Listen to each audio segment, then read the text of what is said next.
of course, like I'm a homer. I'm not going to ignore that. What do they see in this guy? This guy sucks. Prepare yourself for the Raptors Report podcast with your hosts, Julian and Steve.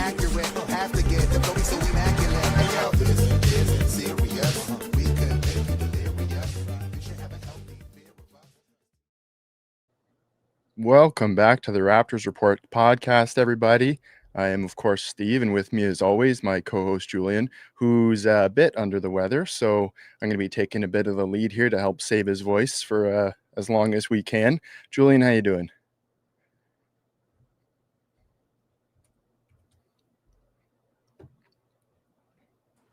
There we go. Julian, I think you're muted. Yeah, I was muted for a second there.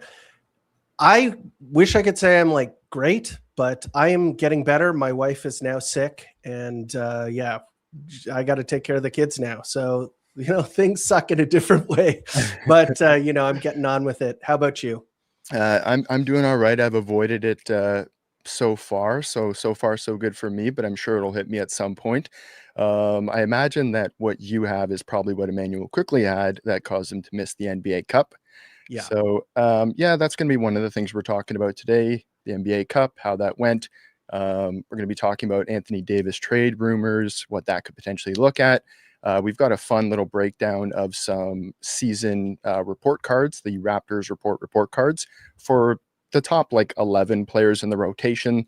About a third. Everybody who's not in the top 11, they fail. Yeah, they're getting I just thought it would be unfair to give a couple of them grades when Battle is shooting 60% from three, but he only gets a couple minutes a game, right? So they dodge that for now. We'll see how it goes the rest of the season. And then we're also going to be talking about Darko Rakovic's rotations. What have we seen? What do we like? What do we don't like? So right away, let's jump into how the NBA Cup went. So that game was rough, man. Yeah. That was I first of all, we got to say, the way they started that game was great. Yep. Maybe not the defense on Brunson. I think Jamal Shedd's too small to cover him. Yeah. Emo Simovic, they did a halftime interview where they mentioned that they said we got to put more size on him. And then the second half, they had Abaji on him, and that actually worked a little bit better. Yep. Shedd's a little undersized. He's good at navigating screens, so he went off in the first quarter, but so did Brandon Ingram. And the Raptors were winning at the end of the first quarter, so I really liked that. That was a really good departure from what happened against the Celtics, where they just got kind of the doors blown off in the first quarter. Or even the first Knicks game that they played, they kind of got shellacked that whole time. So that first quarter was a real great sign. And watching Brunson and Ingram go band for band, that was like peak hoops for the first 12 minutes. That was great. And then the wheels fell off that second quarter.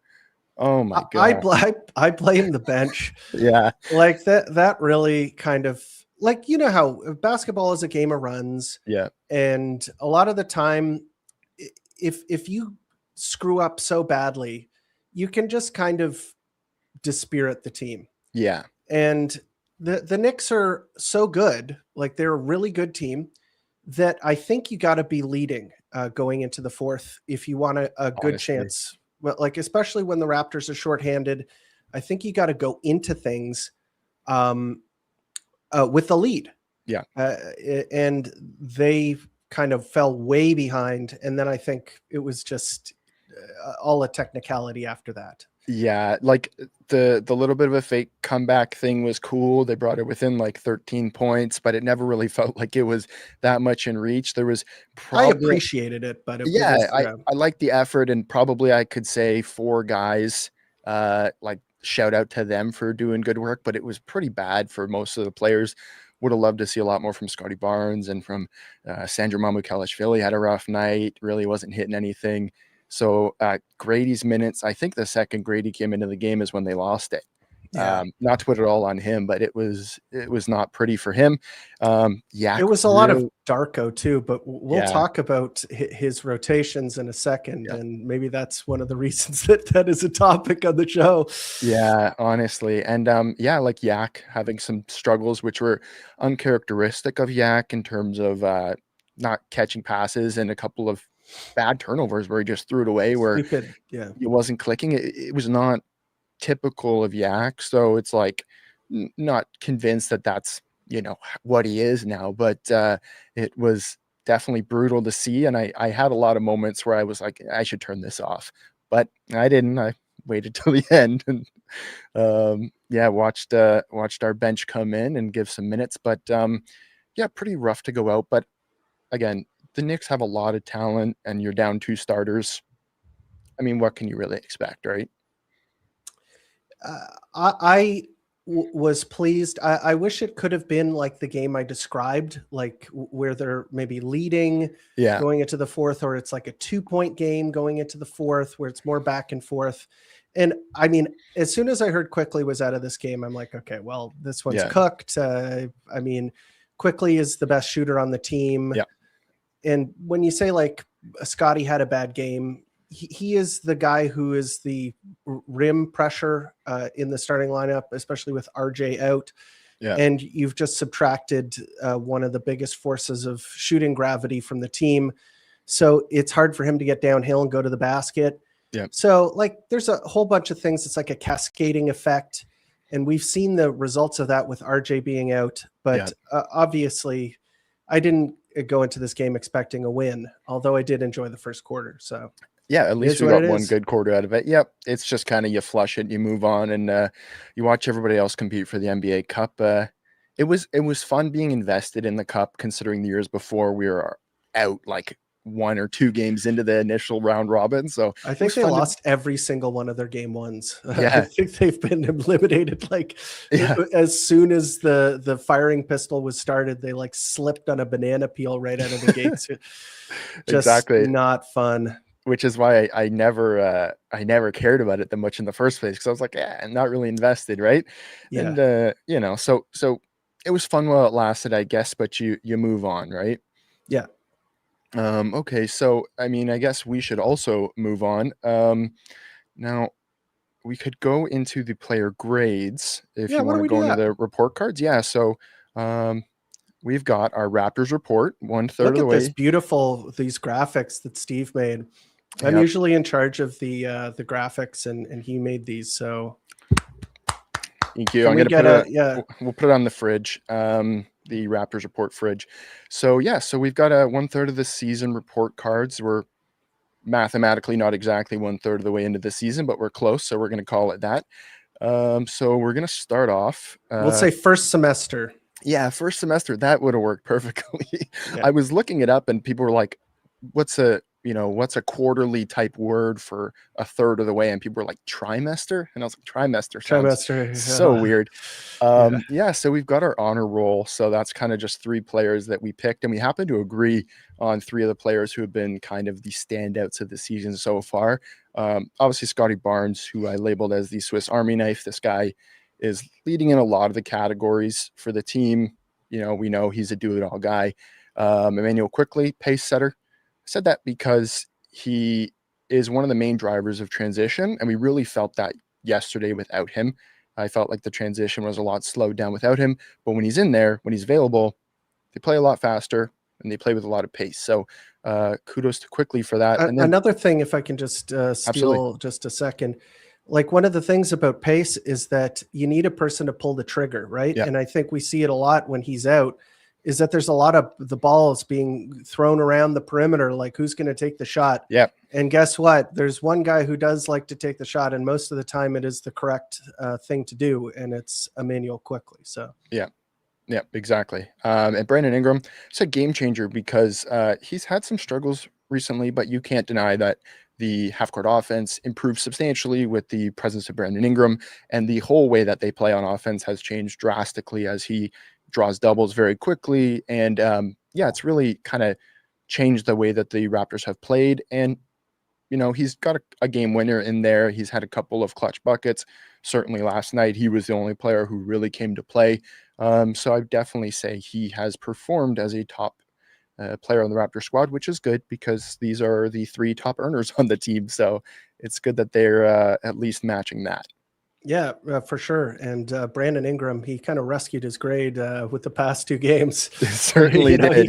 He could have gotten maybe a little bit worse if he didn't show up in this cup game. So yeah, I was going to hit him with the needs improvement. One of those that I got a lot of. Okay, so first of all, we're going to start with Scotty Barnes, who I gave an A- to, and you gave an A.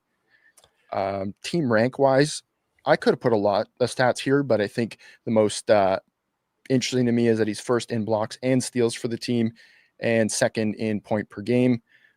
Pretty rare two-way play. As we see, he's averaging 19.7 points, 7.8 rebounds, 5.3 assists, 1.4 steals, and 1.6 blocks. So go ahead. I have a question. Yeah, like you were about to describe A-. I was like waffling between A and A+. So it's interesting because I think in my preseason predictions and my preseason, what would be a good Scotty season, I said, if he can give you like 19, 8, and 5 efficiently, great season. And he's doing that. He's shooting 39% from 3. He is close to 60% true shooting. He's having his most efficient season ever and playing elite defense. But there has been so many games where he has drop the ball and let it down. He's getting these 11-point games, 13-point games where he fades into the background again after some things are not working. So that's what brought the grade down for me. And I think last night also caused me to drop that grade because he couldn't get anything going against the Knicks. That's fine. They're a good team, but you need more. Given what the ceiling you want from this team, I think you need more from Barnes to not have off nights like that. The biggest thing I want from him is consistency. So that's why I dropped him to an A-, but it's probably one of the higher grades I gave because I'm pretty happy with his season so far. Yeah, so I gave him an A because like he's been better in almost all the categories that I hoped he would be. First of all, he's like in so much more efficient than he was last season. Like it's just night and day. So like almost a full 5% better field goal percentage wise. Over 10% better from 3. Yeah. He's shooting 85% from the free throw line. That's like a guard. That is like literally like a point guard. I think he's second or third on the team in free throw percentage as well. Yeah. And his like all of his different shots are looking so much better. Yeah. And like it's not the prettiest shot. Like it's very mechanical and kind of like it looks kind of like a Biggs shot, you know what I mean? Like the kind of hoist it shot. Yeah, but you can tell he's got like a 7'3" reach. Like because I tried to explain to somebody, I mean, a year ago when they were like critiquing him taking threes, like whatever, and I was like, you got to understand how much easier it is for a guy with a 6'8", 6'7" wingspan to shoot than a guy with a 7'3" wingspan. Like it is not common that they can hit threes. So he can get it so high. And like a lot of the things that worked for him last season, like that turnaround jump shot, that's still there. That's just been kind of waiting in the weeds for a need to emerge. And we've seen that a lot more with RJ Barrett out of the lineup, where they're leaning on him to generate more points in the half court. They're dumping him the ball at the elbow a lot more now and in the post a lot more now. And he has that shot still. And it looks really nice. Like when he gets into the paint, he can do sort of that over turnaround jump shot. That over the shoulder. Yeah, exactly.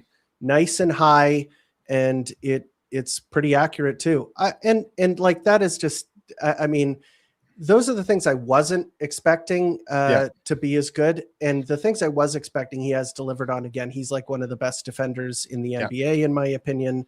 Yeah, it's. I think he has just been the team's best player. So yeah, he has been, and these marks that he's hitting, he just dropped below 20 points per game, so he doesn't necessarily hit it now, but he's essentially in that realm. I did like a query, like a dig on it, and it's happened 10 times since the start of the 3-point era. So like 45 years, it's happened 10 times where a player has surpassed 28 or it's 27-5 with at least 1.2 steals and at least 1.5 blocks. So it was done 5 times by Kevin Garnett, 3 times by Garnett, 2 times by Giannis, Boogie Cousins, and Joel Embiid and Scotty. It's something like that, right? So these are if you added in a player shooting over 38% from 3, and it would probably be him. Yeah, I think it's 0. Exactly. It's just him. I think maybe it's just him. Joel Embiid, maybe. And that was his MVP season, right? Yeah. Like that was whatever 2023 or whatever. But I think the really interesting thing was he's not a 1-for-1 comparison to Kevin Garnett. Definitely not. But similar in terms of their impact as this two-way forward who is doing a lot more than other forwards are doing. So that's pretty impressive for his age, and definitely good sign going forward. And it's like he's a unique player. His body movements are unique. He's a hard player to comp because it's unique, right? But anyway, so that was our grade for Scotty. Sorry, I'm just putting that on the screen. Continue talking. And I love it. So we'll move on to, we got Brandon Ingram up next. I gave it an A. You gave it a B+. Yeah. So he's first in point per game and third in rebounds per game. B+. Why a B+? Okay, so B+, I am going by what my expectations were coming into the season. Yeah. So last season, I was very high on the trade. So when I gave there were a lot of people who were like lower on it and saying like they were confused by it, and there were a bunch of things that they didn't get about it, and et cetera, et cetera. And I was saying like, no, I think that this guy is an all-star caliber player. Mm-hmm. He has a really desirable skill set. He's a half-court creator who can make other people around him better. His shot is nice. He has a lot of he's a long, tall player. And these are the types of players that don't come around that often. Yeah. Like you just can't go and pick them up off of the free agent market. They're not available for trade that often, especially a guy who's like in his prime. Like he is literally right in the meat of his prime. So I'm high on this guy. I'm not surprised by what I'm seeing right now, but I am happy. I am happy. I think he's doing what I expected him to. The points per game are lower than I expected. Me as well, yeah. But now that I've watched what he's doing in the offense, I think that it is the right role for him. Mm-hmm. And I think that he looks like he's in his comfort zone and he's doing what he should be doing. And then on the defensive end, like it slipped. I'm not going to lie. The past week and 2 weeks or so, I think the exhaustion is starting to set in. Yeah. The cup schedule condensing the the schedule has really made Brandon Ingram, who is like, this is his first year back from like a year-long layoff. This is probably pretty hard on him. Yeah. And the guy is probably pretty tired. So I don't blame him for not being super great on the defensive end. Yeah, but prior to that, he was really good, and I have to give him props there.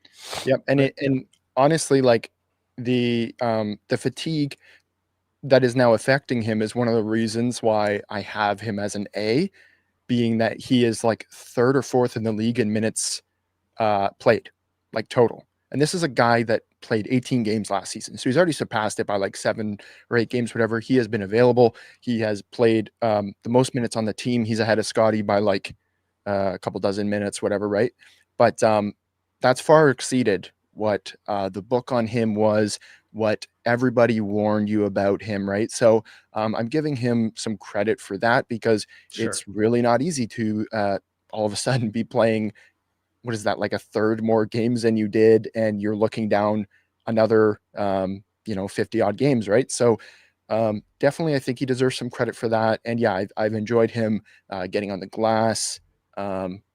Exactly. He was a bit more engaged in the defense before with some good rim protection, definitely getting involved in some steals. 0.9 steals is probably more than I expected out of him, which is also kind of the Raptors defense with their activity on that level. But Yeah, so I think we're both decently happy with Brandon on that end. Yep. But I believe that earns him, I think that's my highest grade I went, and I think he Nice. deserves it. Okay, so moving on to RJ Barrett, the man that all the winning left with. Um, so It's easy to inflate someone's score when they are, when they leave and everything goes to pot. Yeah, I mean, this is honestly the way they've been playing might be making him a lot of money, right? We don't know.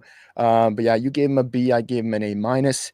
I give him an A minus relative to what my expectation was for this season because I wasn't sure how he was going to scale going to a third option and how he was going to be defensively working within that and everything. And he has scaled back fine. He's one of the best players next to Brandon Ingram. I don't know if you remember when I brought that up before of Ingram's turnovers go down when RJ's not, or sorry, his turnovers go up when RJ's not in the game, and his assists go up when RJ's there because he provides that like release valve for him getting doubled. So I like the way that RJ's fit into the offense, and I honestly expected him to be a little bit more inefficient than he's been. I'm not sure what his 3-point shooting's at now, but he's had moments where he does shoot well, and then like he's I think kind of he's at about spotty, 35%. which Let me is just I check. think that's about what I asked out of him at the beginning of the year. Yeah, 35.6. Yeah, so that's about what I was hoping, like on a good, right? I wasn't like expecting to be a 38% 3-point shooter. Just don't be a 30% 3-point shooter. So, Right. Yeah, relatively happy with RJ, and it'll be really interesting to see if when he does get back, if they start winning or what their schedule is going to be like by the time he gets back, because it might just be a symptom of schedule that they start winning again, but it looks really good on RJ. Oh, for sure. So B is a good grade. I have been happy with what I've seen from him. Yeah. As you said, he's more efficient than last season. He's finishing better. He's shooting the ball from three slightly better. Obviously, the team has looked like crap without him. His defense has been a little bit better, although it's still not incredible. And the thing is that like he definitely makes the game a lot easier. He's one of the better transition players. That they definitely have missed that. Yeah. And one thing I will say, kind of to dampen down people's ideas about him and him being out, is that I think if you took Emmanuel quickly off the team, and replaced him with RJ, I think they'd also look worse, like considerably worse, because Quickly's a really good shooter. Yep. If you take Brandon Ingram off of the team, well, look at last season. If you take Scotty Barnes off the team, they'd be in a shambles, right? Yeah. I think generally each of them brings something really important to the team. Like they're definitely not one of those kind of one-man Giannis type teams where it all hinges on one guy, and that guy has to be on the team. And if he's there, they're good. And if he's not there, then they're bad. Like this is a sort of a composite team where there's a bunch of different really important pieces. Yeah. And he is one of those pieces. And I think he has done a good job. And even his free throw shooting has gotten better. It was 72% this season, so it's recovered. So I think he's done a good job. Last season, I would have given him like a C- or something. His first season here, I would have given him a B+ because I was really surprised by what he did the first season he got here, and like how efficient he was, and like how he really took off. Right? Or I'd maybe have given him an A just based on what I saw from him this season. I was kind of expecting this. And he's delivered it, and so there you go. You get a good grade. Yeah, that's good. And like I like what you said about how like composite, everybody brings something different, and losing any of them is like a big problem. Because I remember I was talking to a Cavs fan, and they were saying, "Oh, like, well, we were missing Darius Garland. Well, you're missing whatever." And I'm like, "Okay, Darius Garland might be a better player than RJ Barrett, but RJ Barrett might be a more important player to the Raptors roster than Darius Garland is to the Cavs at this point, because the Raptors need everybody. They actually need all their bench players to be hitting. They kind of need everything to go right. There are other teams where things go wrong and they have enough insulation where it's like, they've got this guy coming off the bench. Like they've got Peyton Pritchard coming off the bench. He could be a starting point guard. Like Raptors don't necessarily have that. So I like how you said that it is everybody bringing their own bit, and it really does have to all work together. I'll date myself here, like the Simpsons reference where it's like Mr. Burns' immune system, where it's like the picture of like him trying to jam like a bunch of germs through a door all at once. And he goes, "This is your immune system." And he's pushing all the germs through. And he says, like, "See how none of them can get inside because they're all just getting jammed in there." And he goes, "Oh, great, I'm invincible." And he goes, No, if just one of the germs isn't there, then you'll just instantly die." And he goes, "I'm invincible." So that's what it's kind of like. You take out one of them and then everything goes to pot. Honestly, and that's what it seemed. And I just want to pull up, Ryan asked an interesting question here. How much should we pay him if he stays? Which I think is a pretty interesting conversation for RJ Barrett at this point. What do you think would be probably something feasible? Similar to what he's making now? Yeah. Probably something similar. I mean, they were paying him on potential, and he's reached that potential, and that's, I think it's a fair value. I think that what he's making right now is a pretty good contract for him. I don't know if you'd agree with that. I'd probably be looking for something a little bit more lucrative, but I'm sure what he's making now. I'm sure he would want more, and I'm sure that if the Raptors give him even close to what he's getting now, they'll get lambasted by the media as an overpay. But when you look at percent of the cap and everything, making 27, 28 is really not that bad for like a starting shooting guard who averages around 20. And I think what people don't realize about RJ is like what he's produced as a third overall pick is actually kind of a 90th percentile, 95 percentile outcome for a top 5 pick at this point. There have been so many top 5 picks who don't end up doing anything that getting this level of production out of him is actually a big success. So I think if they can get him around that same, hopefully he's likes it here and gives a little bit of a hometown discount. Wouldn't that be nice? Raptors haven't had a discount from any player in time. No, they have to overpay. Yeah. Moving on to Emmanuel quickly. We both gave him a B. We were in agreement on this. He's first in the team in assists and tied for second in steals. 16.5 points, 4.2 rebounds, 6.2 assists, which is the big number there. Why a B? Well, so first of all, you have to incorporate the slow start. So the slow start definitely hurt the grade. Like, there's no doubt about it. He was one of the reasons the Raptors were 1-4 in their first 5 games. He was shooting the ball like crap, and he's the best shooter on the team. So when that happens and he's taking a ton of shots, the team's not going to win many games.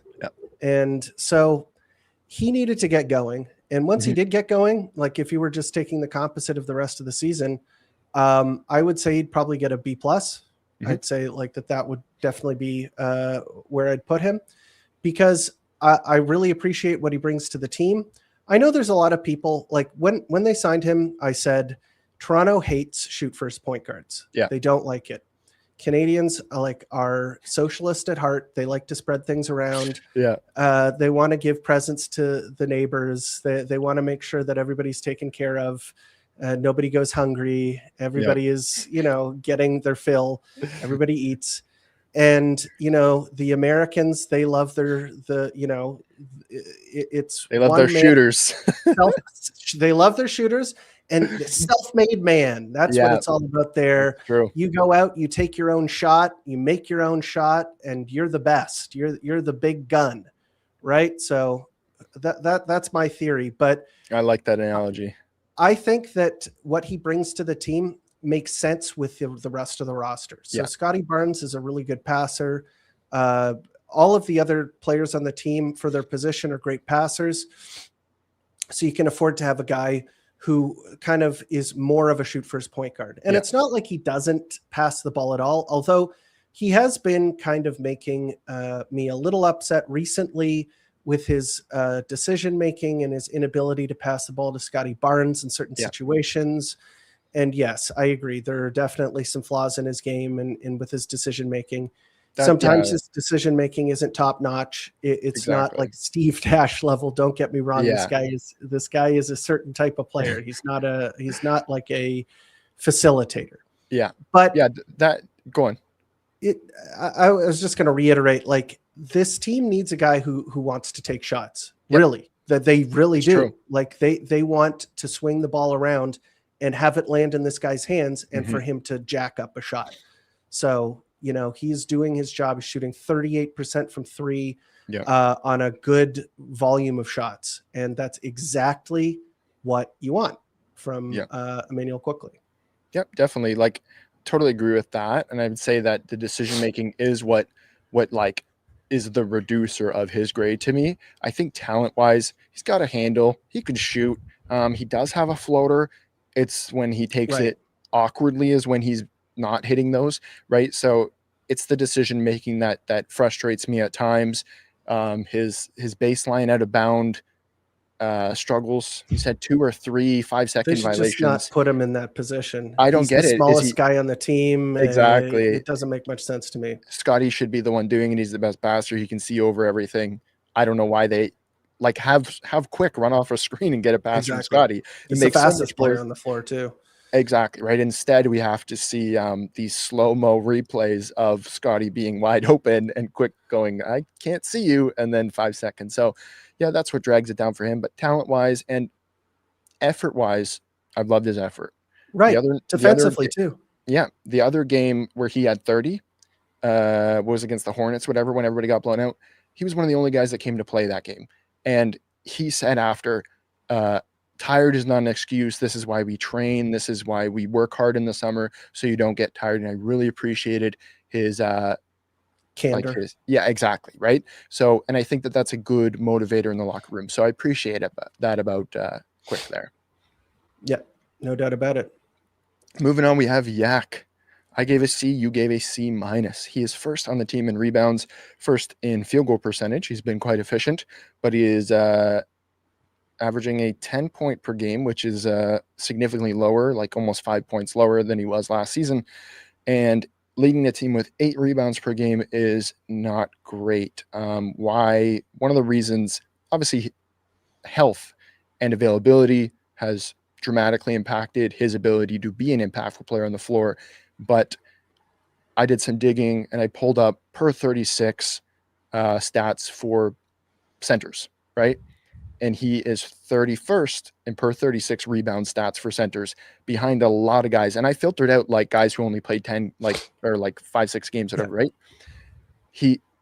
As that is our leading rebounder, we have a rebounding problem. When Yak is not in the game, it's even worse. But our best rebounder, not even being a consistent double-double guy, obviously isn't helping them win the possession battle and win a lot of games.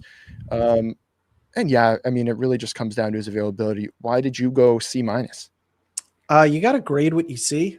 And listen, I know the guy is dealing with injuries. His back is effed up. And he's probably, dealing with a ton of pain. They're sitting him on back-to-backs. And he's in and out of the lineup. And you can only imagine that the guy is probably going through it.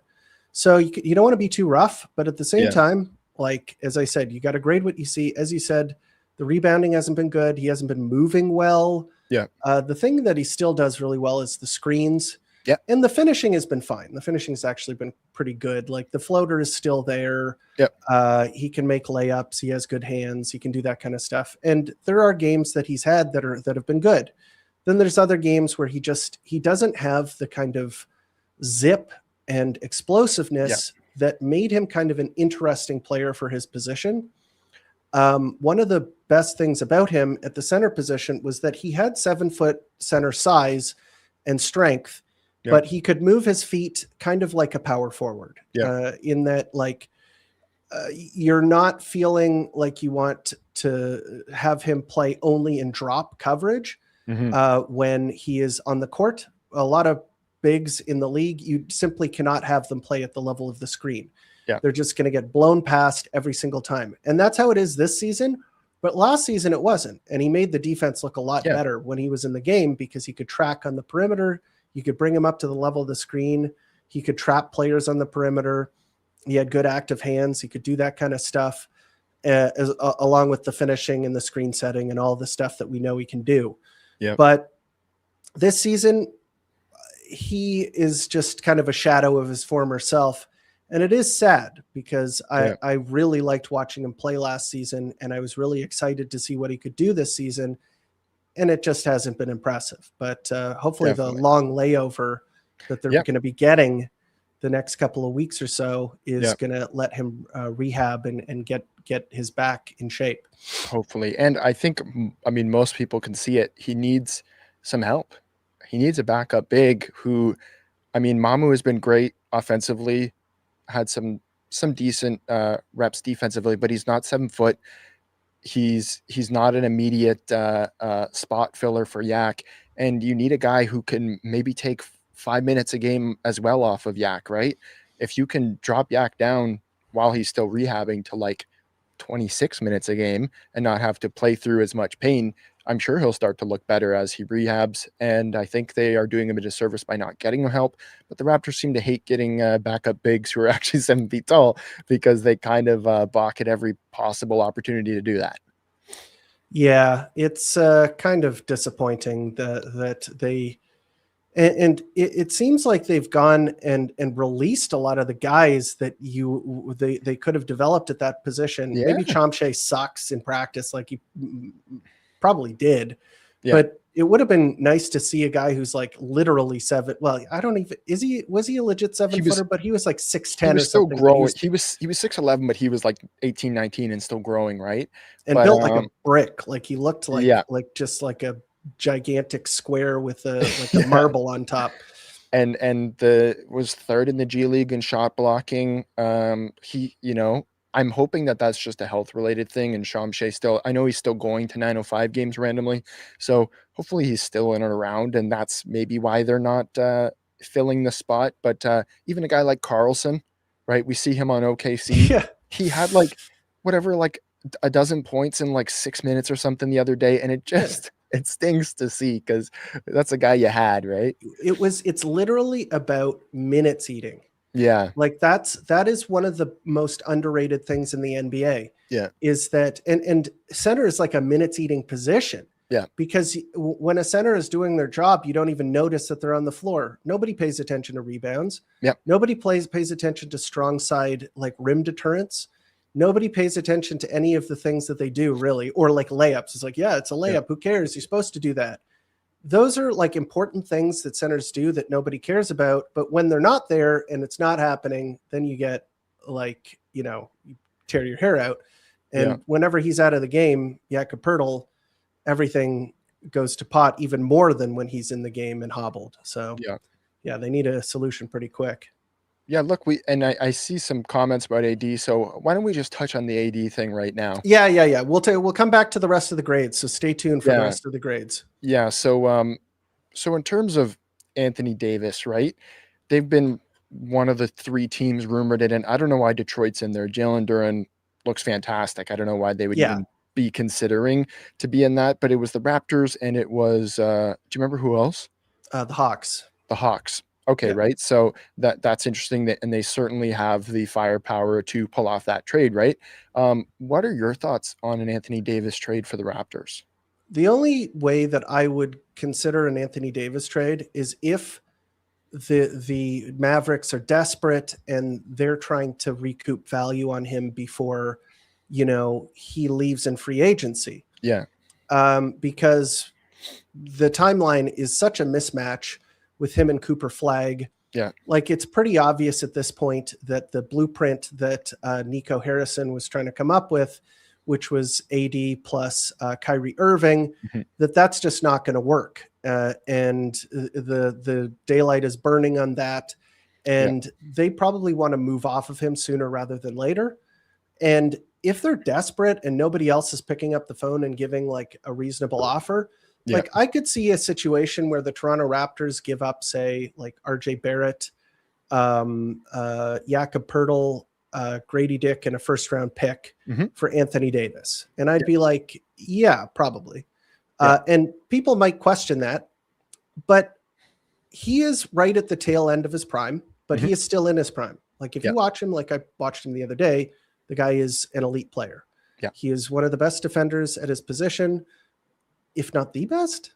Like he is so good at the big position. Like he is a center. He doesn't like playing full-time center. So let's put that out there right now. He would prefer to start next to a real center. But when he's on the floor, the majority of the time, he is playing center. You play like small ball when he's on the floor. But he is insanely good defensively. He is an insanely good rebounder. He is a very good finisher around the basket. You can run all sorts of screen plays with him. He's an amazing screener. He's an amazing roll man. He can flare out. He has like a nice little mid-range game. He has a nice mid-post game. He's a super skilled player. He has a great compete level, a really good motor. The only thing is the injuries and the fact that he's making a ton of money at 32. Yeah. Yeah. He's like the 5th highest salary, but go on. You said if, So if they were to get him and they keep Barnes, Quickly, and Ingram, along with AD, and they somehow scrape together some other deal to go out and get them like a reserve or like acceptable center and maybe some reserve pieces or whatever, trade away some, minor pieces here or there. Then you're looking at a team that could compete to get to the Eastern Conference Finals. And I do believe that. I think that the Raptors right now are good. I think that they were definitely not as good as, people might have thought a little earlier when they were on that big win streak, but I still think that they're pretty good. And when you take a player who is as good as Anthony Davis and you add them to a team like Toronto, you're going to have a really, really good team if healthy.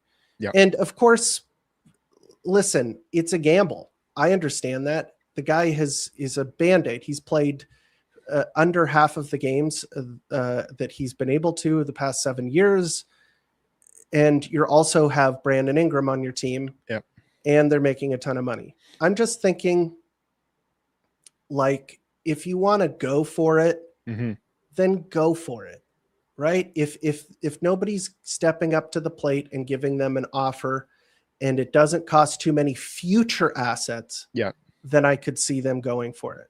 Which is go ahead. It's just why I think that the Raptors are always in these discussions, because I think that Bobby Webster, Masai before, is always just got their nose in there going, how about I give you 75 cents on the dollar for it? How about that? I think that's what they're always doing and hoping somebody bites. And I think that's part of the reason, like part of the way they got Brandon Ingram.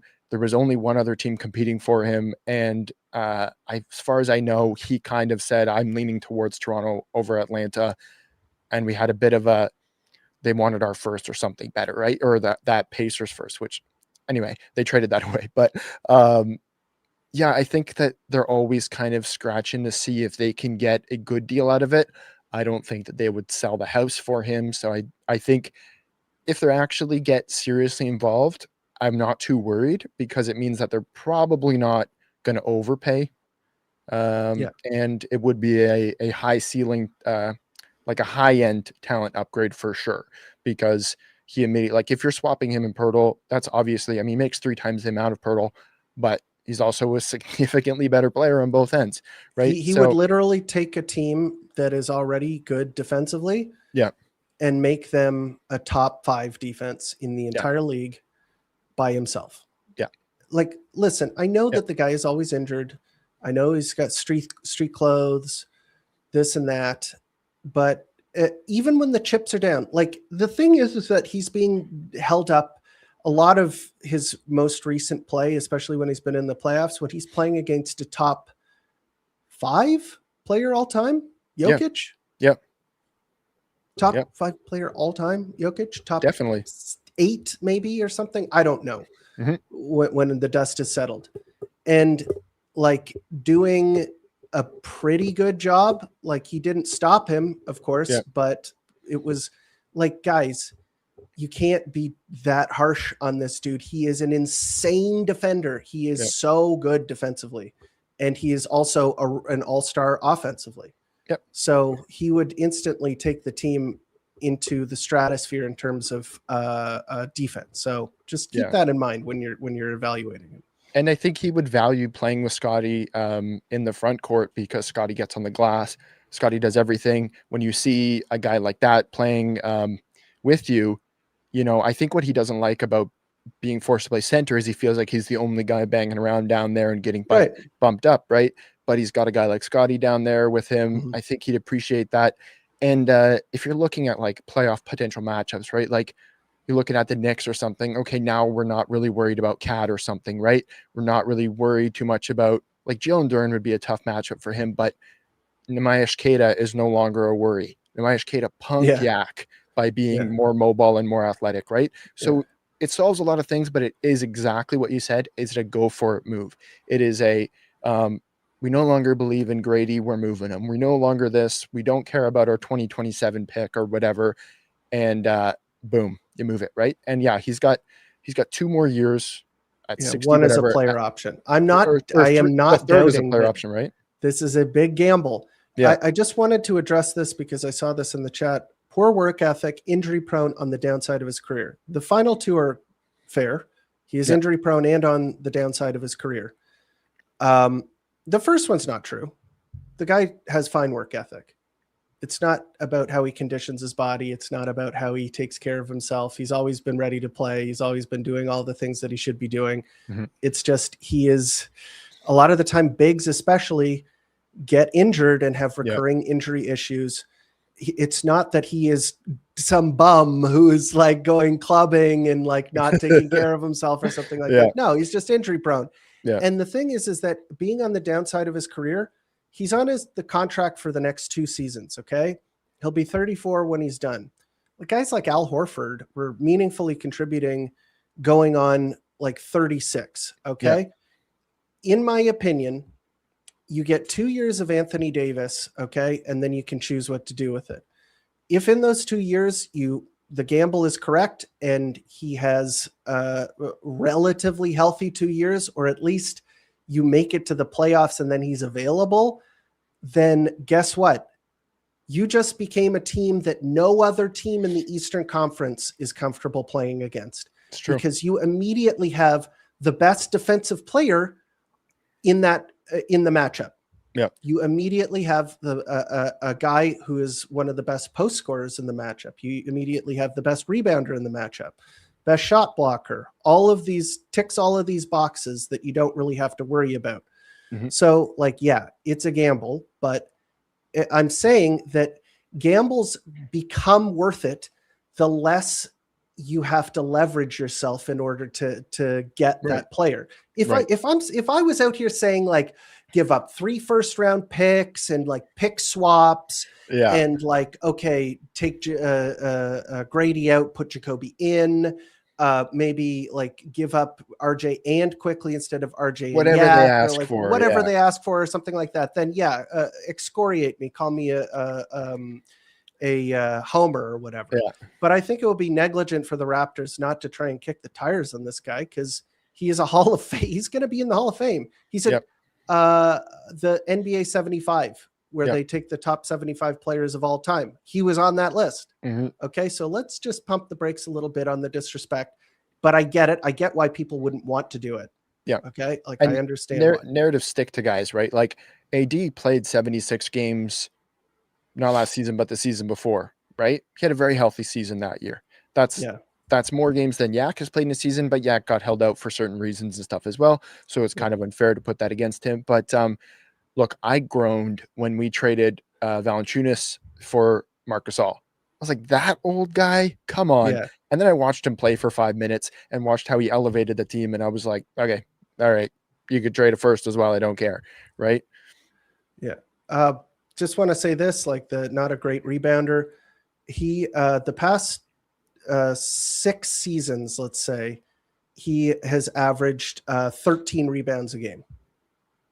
So he'd be our best rebounder by far. 13 rebounds per 36 minutes. Excuse me. So he is a really good rebounder. Okay, but those are my thoughts. Why don't we pop back to the grades. Over the grade? Yeah. Okay, next we've got Jamal Shed. I gave him a B+. You gave him a B. He's third on the team in assists, tied for second with Quickly in steals, 6.3 points, 1.8 rebounds, 5.2 assists, which is the big winner there.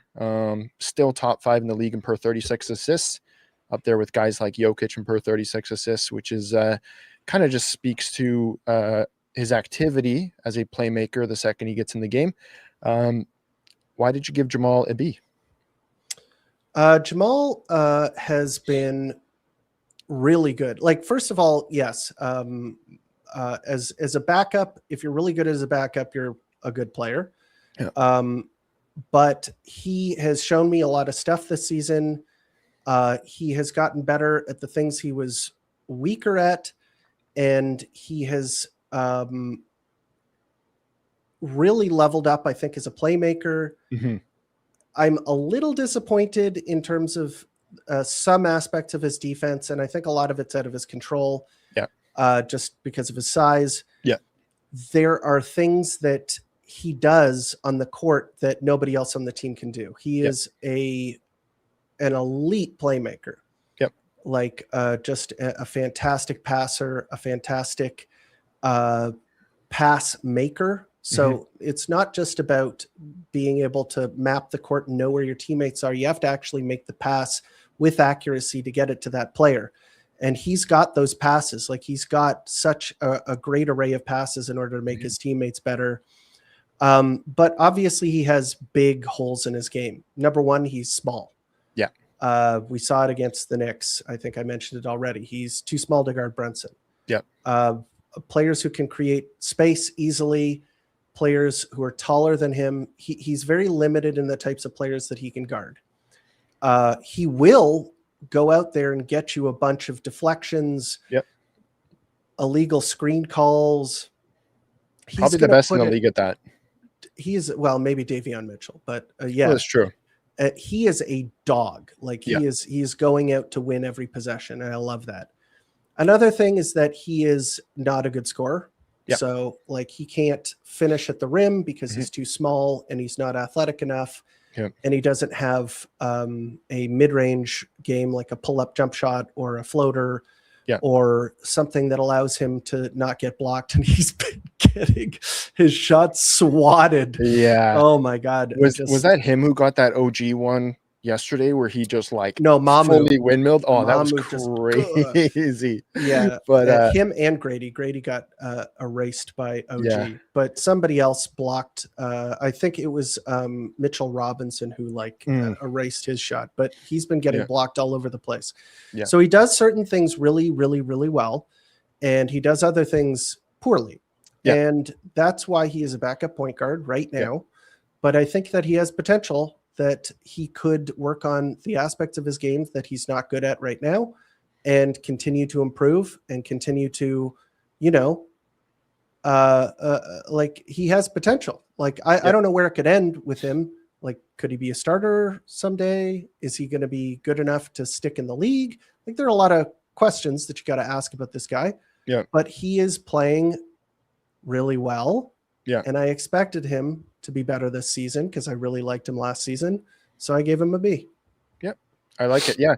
Honestly, I've liked his ability as a leader, and I've liked his 3-point shooting was doing well, but it's falling off a cliff recently. But occasionally he'll utilize his speed and be able to actually get to the net unencumbered and before a defender gets there.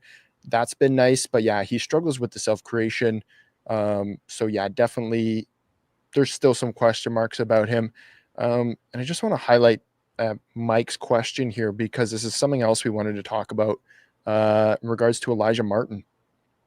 Do you think they're going to give Elijah Martin a longer look at some point this season? As we saw with Elijah Martin, he just got Player of the Week in G League.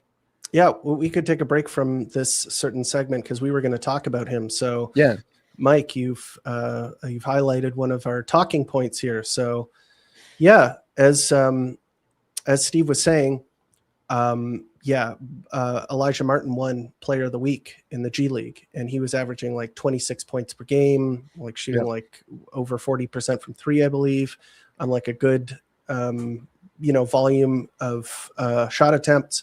Yeah. And the guy is really strong and really tenacious. And he's got that fast twitch muscle movement that allows him to stay attached to people. Yeah. And he's got like, he looks like a little, like a fire hydrant, or like, I don't even know how to say like it. Eric Bledsoe. Like you remember Eric Bledsoe, right? Just like this little cannonball. Yeah, exactly. Yeah. Right.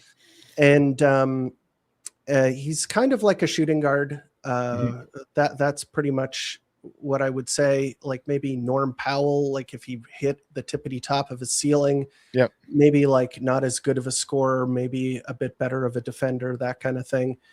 But yeah, he is an intriguing player. Yeah, he is a really intriguing player, and I want to see him play.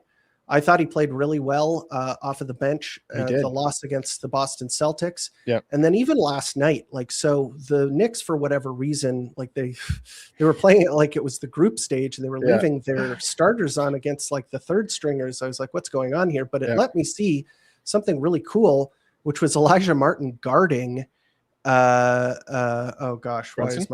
Brunson. Yeah. And man, he stonewalled him. He was like, tracked him all the way in, and then challenged the shot, and it went off the heel. The guy looks like he could be a player in the league. Yeah. And there's certain players who look like they aren't going to be players in the league. Exactly, so why don't we just accelerate the process here and see what we've got on our hands? Yeah. And maybe it would even help the team kind of get bust out of this little snide. Yeah. Because go ahead. If you got to light a fire under guys like Grady and Ochai, get this pit bull behind them taking their minutes, right?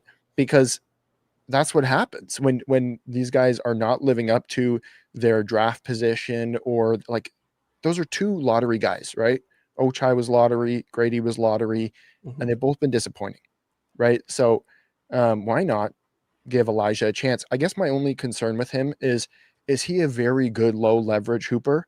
Because he was awesome in college and he's doing awesome in G League, right? He was exactly right. So was he already a 5-year player? I think, yeah.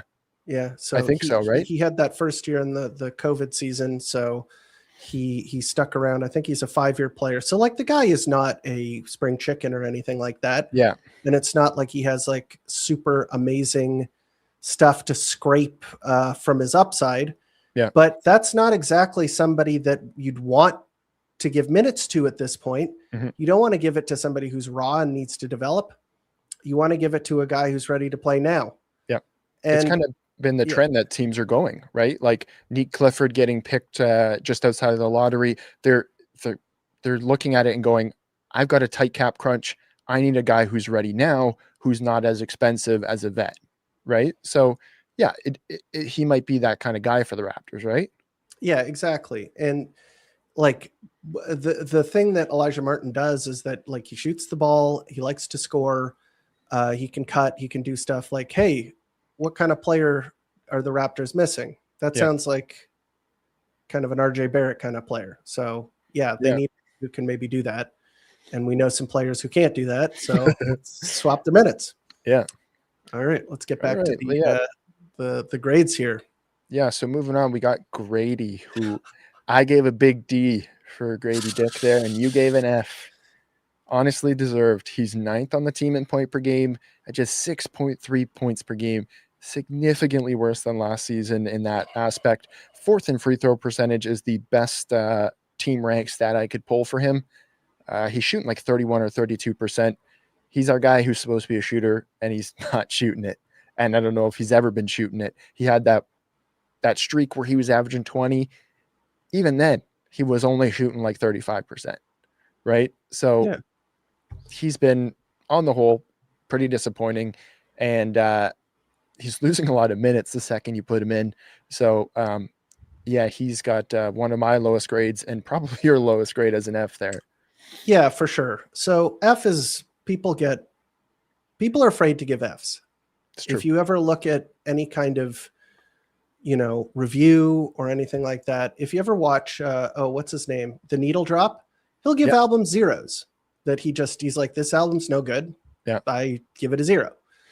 I respect that more. Like I'm not saying that you're wrong or anything like that, but I think sometimes you just need to give like the lowest grade that you could give, honestly, because there is a standard that you have to play at in order to get minutes, and he hasn't met that standard, and I consider that an F. And so it's not that he is like, it is impossible for him to not fail. Yeah. Okay. It's not that it is like a mountain that cannot be scaled, that he cannot reach his potential. Okay. But it's not right now. It is not good enough. Yep. And every time you stack a season on top of another season, and there are the same problems that aren't getting fixed, you have to start to cement those. That is, it is starting to paint a picture. Sure. Like in the beginning, the first rookie season, the picture is hazy. Yeah. You can't make out what's going on. Oh, this was really interesting, but maybe that's a face, or maybe that's, a sheep. Like, it's like looking at a cloud and trying to figure out what animal it looks like, right? In the third season, things start to crystallize, and you start to see what the strengths and weaknesses of a player really are. And the sample size builds and builds. And then you start to say, well, if you put the player in the game for this many minutes, this will be the result, basically. Yeah. And we're getting to that point. He is too inconsistent. His 3-point shooting has not been good enough, especially the movement 3-point shooting, which is what his skill set demands. Like, if you were to ask me what he needs to be able to do in order to become a successful NBA pro, it would be to be able to run off of screens, catch the ball, and make over 35% of your 3-point shots. He's not even close to that. Yeah. Anytime you add movement to a shot, it drops through the floor. He's shooting well in the corner. Whoop-de-doo. Lots of people shoot well in the corner. He does stuff in transition. Like, he's improved in a lot of different areas, but at the end of the day, it's about kind of consistency. It's about shooting. It's about what you do on the floor, and, whether the juice is worth the squeeze. Right now, the Grady juice is not worth the squeeze. So I gave him an F. Thank you for saying Grady juice instead of the other. And to me, it doesn't help that, and I know he's been inefficient, but Keontae George averaging 22 points a game and 7 assists a game. Imagine Grady Dick was doing that. Now, substantially less opportunity. I saw a graph that was showing the players with the least, basically, time on ball, the least amount of time with the ball in their hand. And Grady was like bottom 8, right? Like, he's not getting touches, so it's very hard for him to get hot. But it's chicken or the egg. Time on ball and touches are kind of a little sketchy here, especially when you're talking about what his skill set is. So he's supposed to shoot it the second he touches it, right? Exactly. Movement shooters are never supposed to touch the ball until the final play, right? And yes, he can do stuff like slash, and he should be given, it would be better for him, let's put it that way, if he could have more opportunities. But like, I wouldn't get too caught up in the time on ball, because he even if he was playing super well, like if he was like really, really shooting the doors off and playing super well, his time on ball would also still be pretty low. That's true. Yep. And I mean, like, honestly, his career is kind of starting to get on the line as he's becoming closer and closer to extension eligible. And as you said, stacking bad seasons, you start to wonder, we're trying to build a roster of all these two-way players. He's not a two-way player, and he's barely a one-way player right now, right? So, it's the Alice in Wonderland rabbit meme for Grady, right? With the clock is ticking for him, exactly, right? So, that's our grades for Grady there. Jacoby, I gave a B-, you gave a C+, 4th on the team in 3-point percentage at around like 38-39%, 4th on the team in steals, and kind of underwhelming at point per game at 5.5, but he's had a bit of a inconsistent minutes. Interested to hear why Jacoby C+. Well, he's been better lately, and he has been getting more opportunities, but at the beginning of the season, I mean, there was a time when it was Grady who was looking like the better player. I mean, they're in different years, of course, but it was looking like he was going to be a little bit more promising than Jacoby at the beginning of the season, because Jacoby was just not playing very well at all. Recently, his shot has come way around, and he's shooting it like he was last season. So I think there's some recency bias shading some people's perception of him, and he is still inconsistent. And there are a couple of issues with him. So you mentioned it in some previous episodes where he is still a little light. Like one of the issues with him as a defender is that, like we saw it against the Celtics, when Jaylen Brown was playing, and you can't put Jacoby on Jaylen Brown. Jaylen Brown's just too strong. So they put Ochai on Jaylen Brown, and that looked pretty good because Jacoby is stacked. Like, Ochai is he's like really physical. So that's one thing that he needs to improve on, is his body. He needs to get stronger. Definitely. But the defenses, like the players he can defend against, I'm not going to say he's been perfect, because there's been some bad games, especially the one against Con Knipple. Like Con Knipple kind of fried him. Definitely. But against some of the things, I think against the Knicks in their first meeting, he played Jalen Brunson really well, like super well. It's exactly what I was going to say. Yeah, he's against those smaller guards. Fantastic. He played excellent against Donovan Mitchell as well. Right? Exactly. That was super impressive. Yeah. The shooting is really promising, and I like that. He cannot finish. Yeah. His instincts going to the basket are poor. Yeah. He doesn't have great, like when you watch RJ play, the guy is like a homing missile for the basket. Yeah. And he finds those seams, right, where the big comes out to challenge, and he can kind of like navigate around them. Yeah. And his handle isn't like super awesome or anything like that, but he has the momentum. And I guess physicality helps there as well. But a lot of it is just like the tenacity to try and get in there. He doesn't seem to have that. And the handle is definitely a huge work in progress at this point. He just basically does not have a functional handle for his position. Even on the fast break, it looks wobbly. So he has things he needs to work on. But as a role player right now, which is 3-and-D, those are like, as I've said in the past, if you have those two things, you can play in the NBA. And he has those two things right now. So I wouldn't mind continuing having him in the lineup and having him grow and work on the things that he's not good at.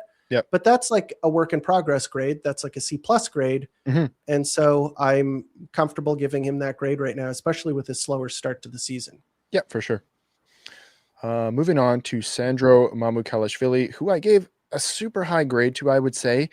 I gave it A-, you gave a B-. I think I kind of thought of it relative to my expectation, because I honestly didn't expect much out of this guy when we got him.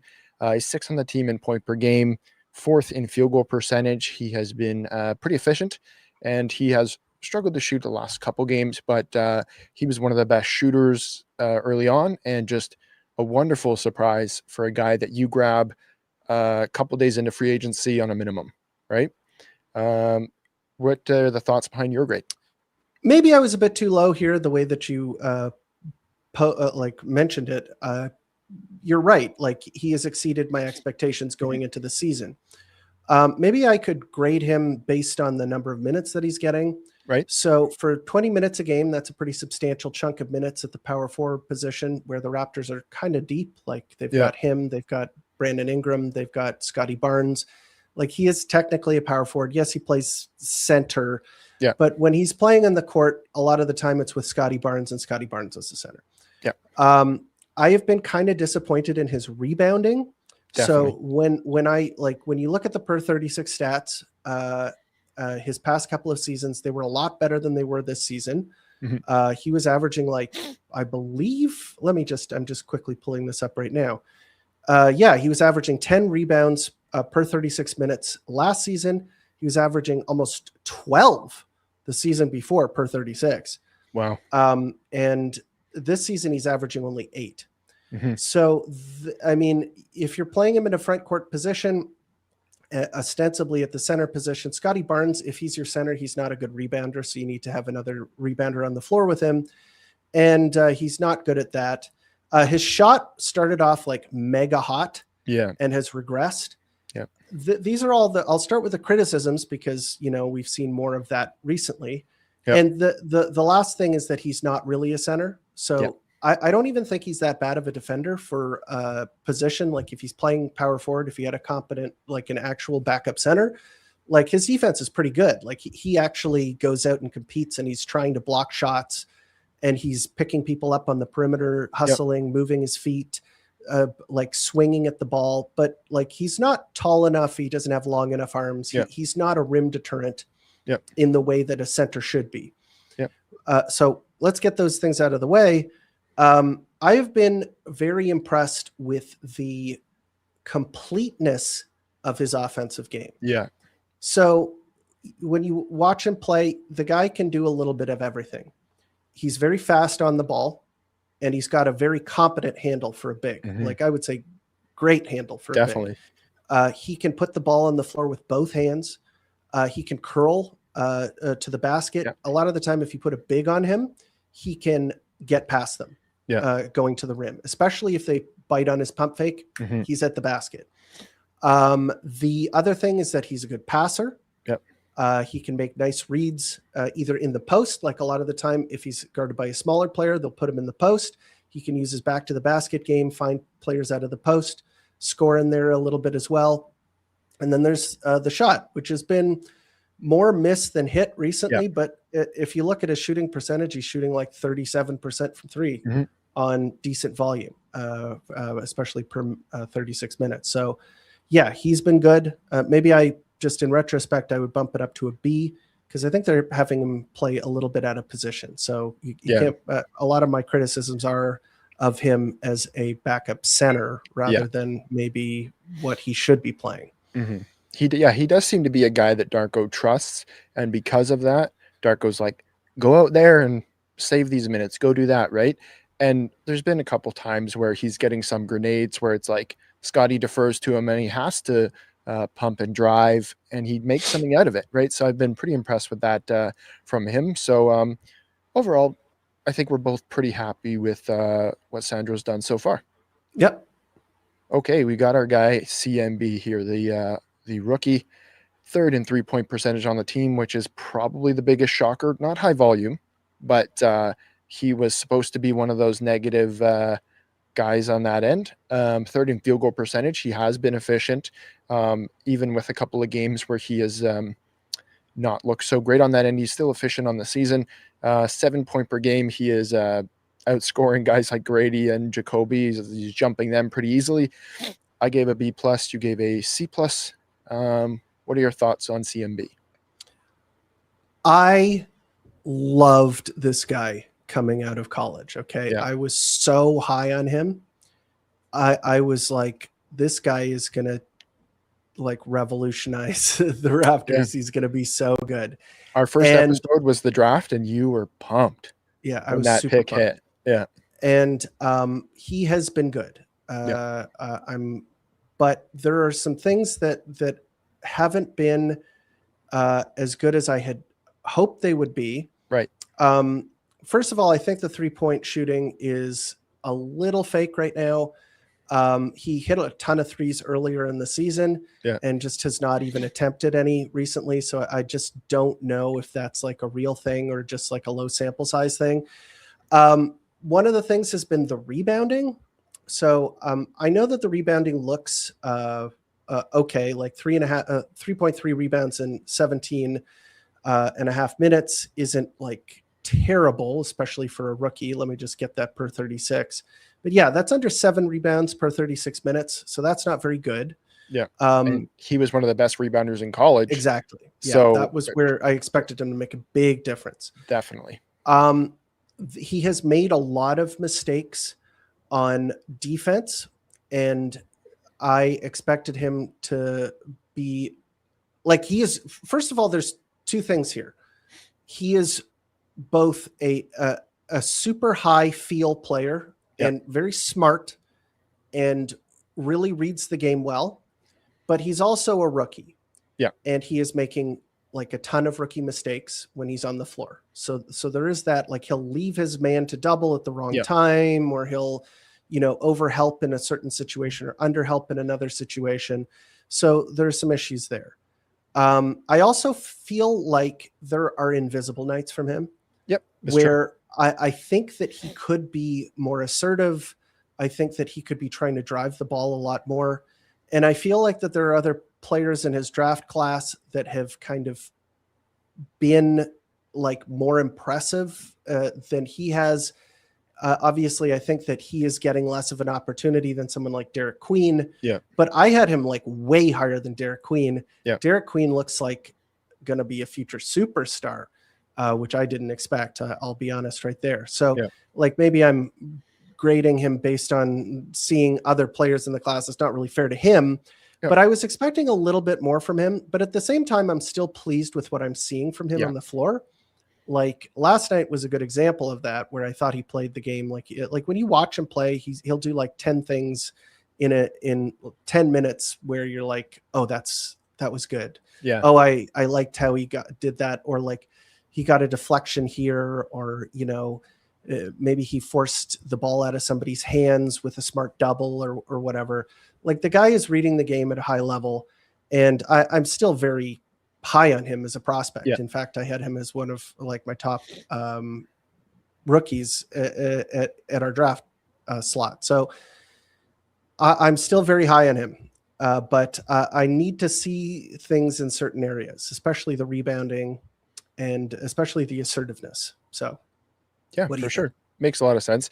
I think I'm probably just giving a lot of grace to him being a rookie and coming in with having a couple of really good games and a lot of invisible games in between. So I think I'm maybe being a little bit generous with his grading. But there's been a lot that I've liked, and I think that he is meshing quite well with the team, and I do see a lot of upside things that have happened with him so far. And I think my biggest question mark was he was super efficient in college. Like he was one of was in the SEC, I think, and like top 5 in efficiency or something in that, and like top 2 or top 1 in rim field goal percentage. And I was really curious if that was going to translate to the NBA level. And in a lot of ways, his efficiency has translated. So I'm giving him kudos for that, because that is not an easy switch to make. And I don't think that he is getting an easy run of it with some of these lineups that Darko is throwing out. No doubt. I think he's when he plays with Jamal Shed or when he plays with Scotty Barnes, he's playing with high, like talented playmakers and stuff that can help put him in a good position. But when there are some lineups where it's like, okay, IQ, who's not really looking for him. There's nobody spoon feeding him. Yeah. And he's just kind of running around that, setting screens just to get somebody else a shot. Right. So, so I guess that's part of where that is. Yeah.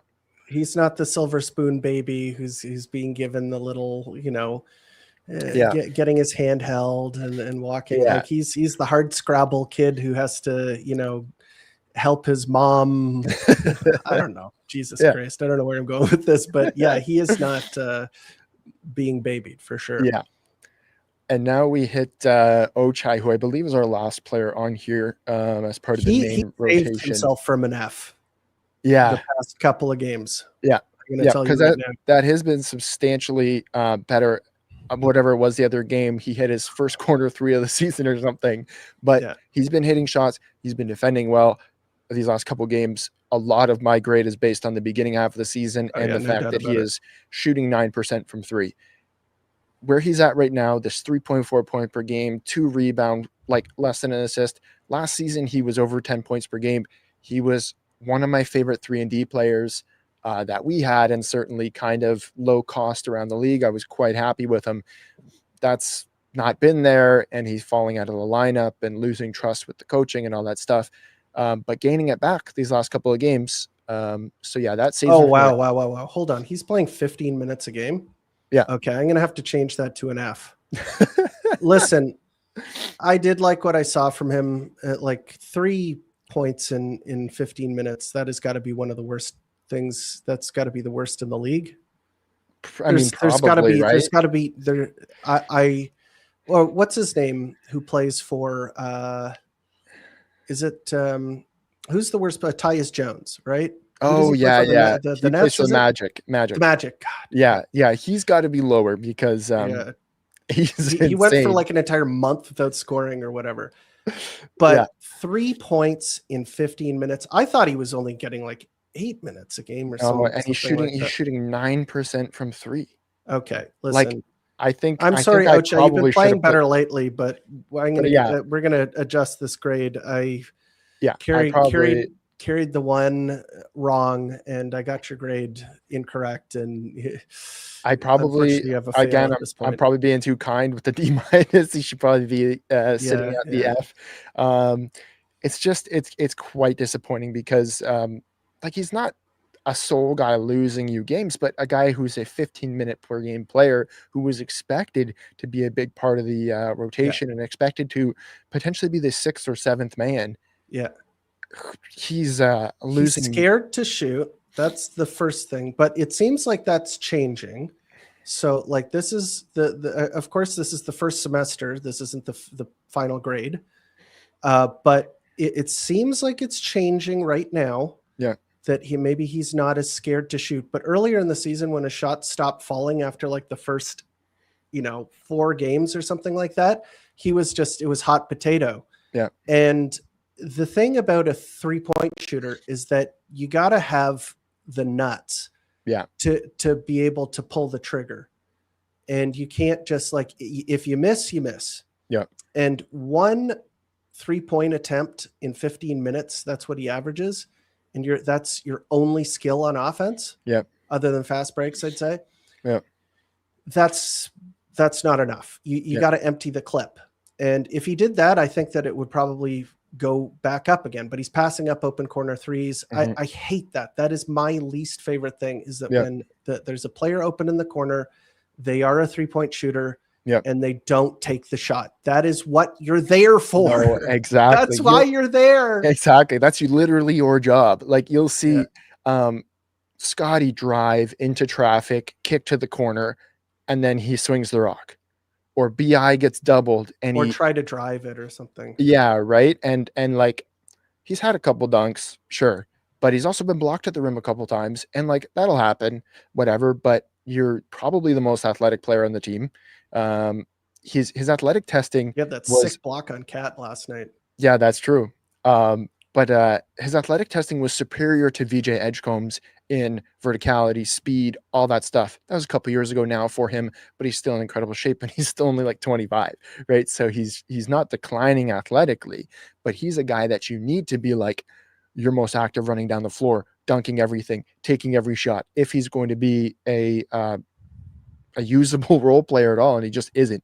Everybody is trying to figure out a way to package him in a trade or get him out of here because, I believe it's his contract year, or they picked up the option or something like that. I believe it's his contract year. And is he getting another deal? Not from us. Yeah, no. His defense has been good. I mean, that's a constant you're going to get with him. Yeah. It's not elite, but he's big, he's strong, he's in the right position the most of the time. He can move his feet. He's got pretty good hands. Yeah. He's athletic. He looks like a prototypical basketball player. Yeah. It could have been a success story, and I'm not sure where it went wrong. I think it's about confidence with him. This is what happened to him in Utah when they shipped him out. The season that they got rid of him, his 3-point shooting cratered. And he became afraid to shoot the ball. And so they were like, bye.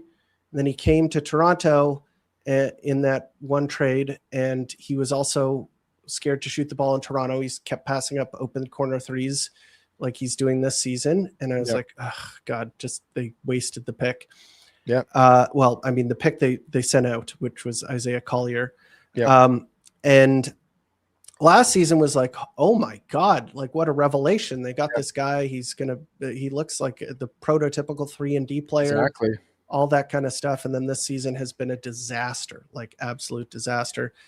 That said, he's been playing better recently. So maybe he deserves to be in the rotation because they're struggling for answers right now. So Yeah, exactly. work in progress. Hopefully you can turn it around. Yeah. I mean, he has at least until the trade deadline. I don't know. He would probably get packaged as a salary, his whatever 5 million that he makes. If anything, I don't think anybody's actually trying to get him. But yeah, there's a lot on the line for Ochai, and he shouldn't be afraid to shoot it.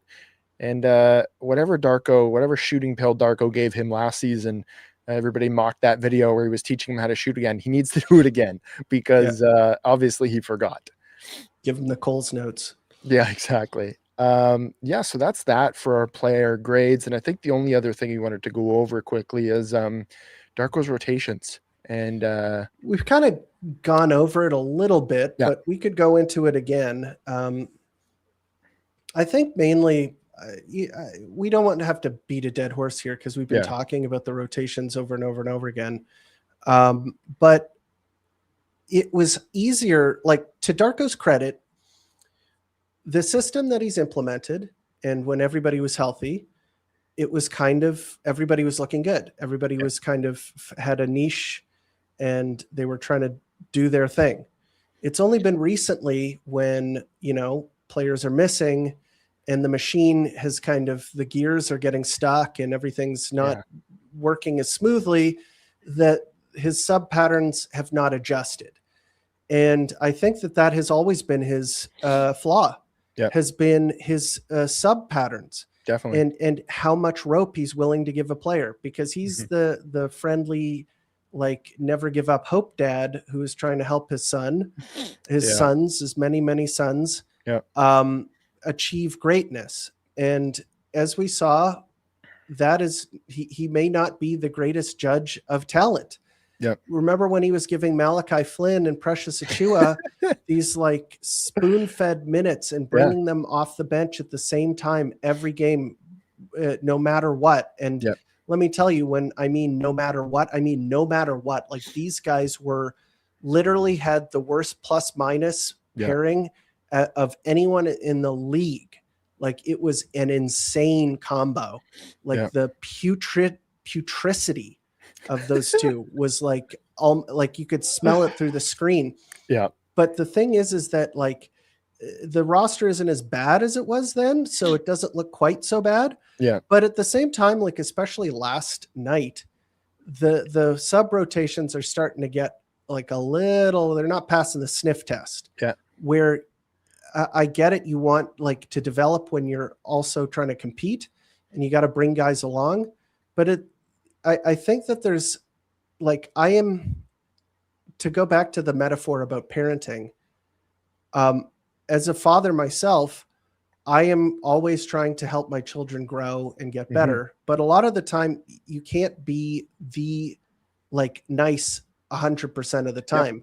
Sometimes you got to have a limit, like a point at which you no longer behave in the same manner as the first couple of times.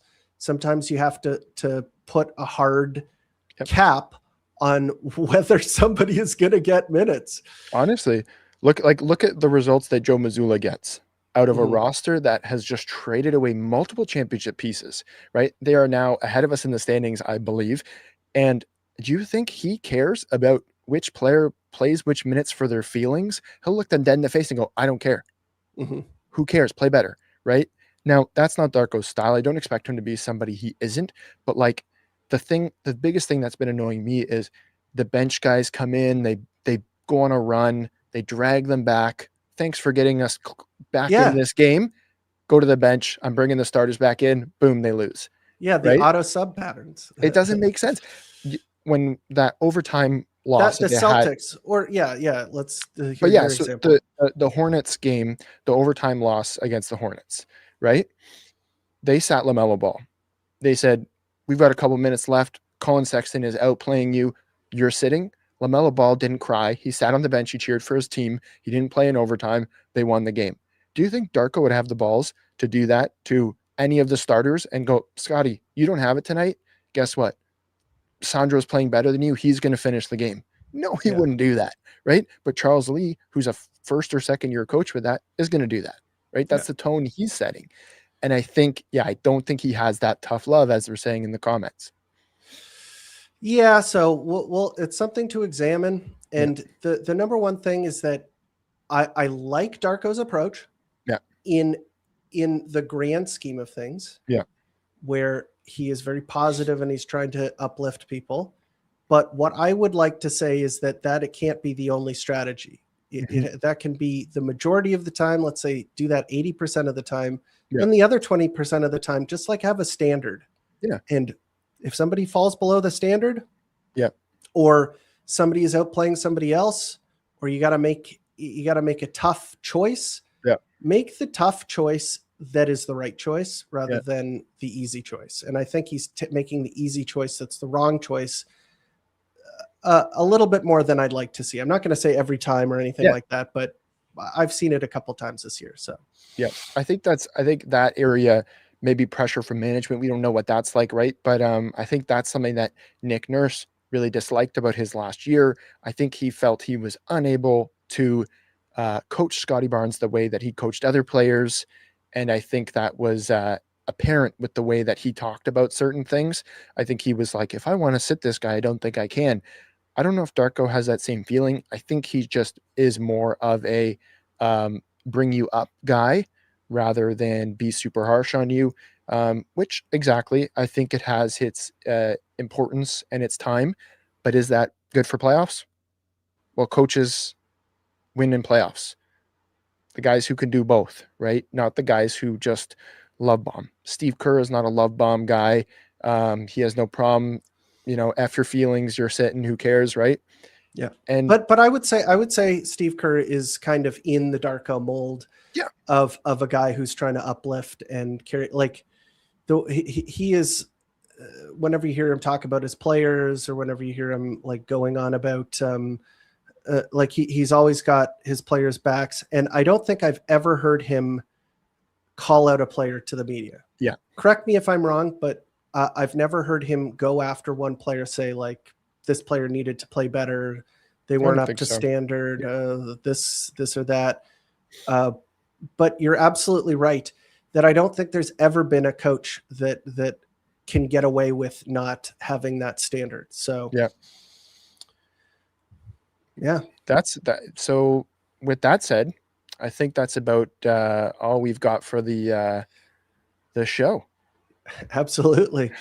Well, folks, thank you for tuning in to the Raptors Report podcast. It's always great to have this show go on. This is got to be a record for us, an hour and 32 minutes. I am going to be uploading this episode to Spotify. So if you are a Spotify listener, please be a regular. We're going to be doing most of our episodes. They're going to be showing up on your feed most of the time on Monday. If there's not a game on Monday, if there is, we'll be doing it the day afterwards or whatever the next available time slot is. But yeah, well, hopefully that you can check us out there. You can check us out on YouTube. You can check us out on Twitter. My username is @RapsReport. This is Steve. He is @Raptors Shack on Twitter. And he also has a YouTube channel. Why don't you pitch that? Same name, Raptors Shack, just doing some player breakdowns and some, going over trade stuff, that kind of thing. Twitter wise, I'm currently banned for 7 days, so miss me on there. We forgot to forget. Yeah, I got a little carried away when Kat elbowed Scotty Barnes, and apparently a Knicks fan didn't like that. So got reported for that. So I'm taking a 7-day break on that. So definitely won't be on Twitter. But otherwise, yeah.